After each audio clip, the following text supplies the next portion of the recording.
Halo,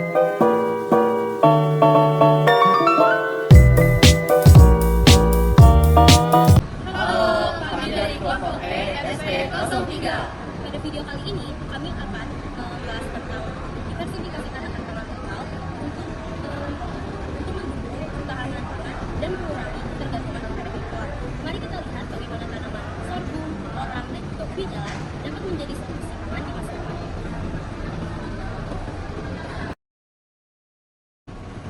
Ketergantungan Indonesia pada impor pangan, terutama beras, semakin meningkat setiap tahunnya. Salah satu cara untuk mengatasi masalah ini adalah dengan melakukan diversifikasi tanaman lokal.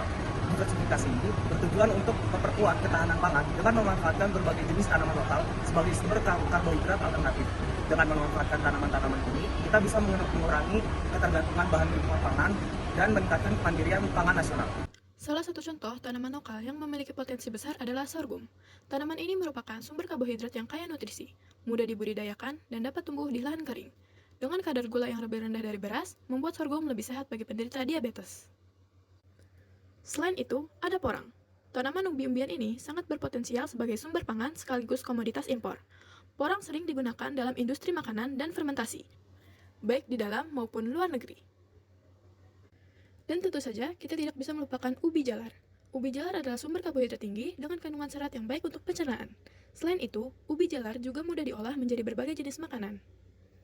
Berdasarkan data yang dirilis oleh Badan Pusat Statistik atau BPS pada grafik ini, ketergantungan Indonesia terhadap impor beras terus meningkat.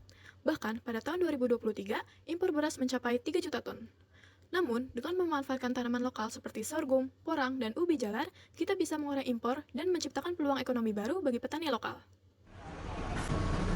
Diversifikasi pangan lokal bukan hanya soal menambah jenis makanan dalam piring kita, namun juga soal memajukan perekonomian negara. Petani dapat memanfaatkan lahan mereka lebih efektif dan mendapat keuntungan dari budidaya tanaman lokal itu.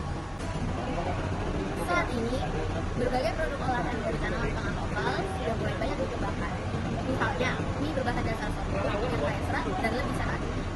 Tepung porang digunakan sebagai bahan dasar berbagai olahan produk yang rendah kalori, dan olahan jalar seperti keripik dan cake semakin populer di pasar lokal maupun internasional.